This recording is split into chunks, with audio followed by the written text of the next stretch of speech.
Tere tulemast vaatama hamba aeroobika viimast osa. Minu nimi on Hamba-Mari ja mina olen teie isiklik hambatreener. Täna räägime, miks siis korralik suuhügieen oluline on. Loomulikult sellepärast, et vältida hambahaiguseid, millega kaasnevad valu, halb hingeõhk, arstikülastus ja ootamatud kulutused. Kui hoolitsed oma hammaste eest korralikult, siis näevad su hambad välja 10 ja 20 aasta pärast sama ilusad ja terved nagu täna.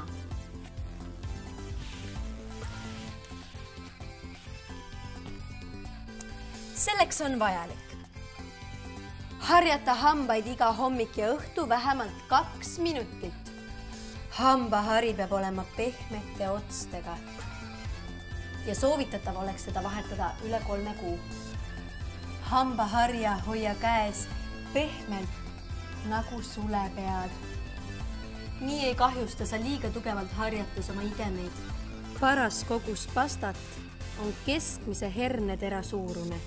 Liialdamine on raiskamine. Harjased olgu hambapinnaga 45 kraadise nurga all.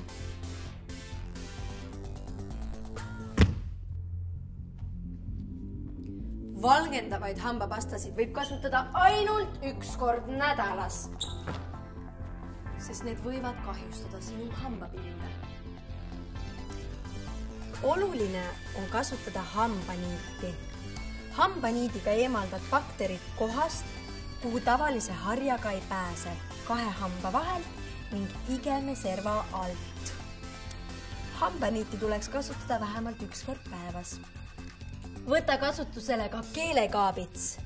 See garanteerib sulle värske hingeõhu.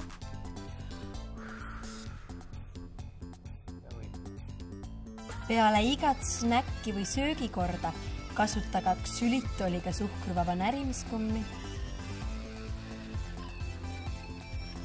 Kord aastas tasub käia ka hambaarsti juures rutiinsel kontrollil ja puhastada põhjalikumalt oma hambaid hammaste spaas.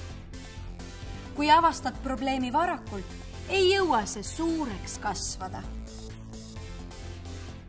Sellega lõpetame hamba aeroobika. Te olite väga tublid. Pidage meeles, et kõige rohkem saate oma hammaste jaoks teha ise. Ja kui midagi läks meelest ära, tulge jälle tagasi. Meie jääme teid siia ootama. Väga hästi, väga tublid. Mulle tundub, et meil hambad hakkavad ikka palju valgemaks minema, jah? Arvan küll. Ja üldse ma olen avastanud, et sul on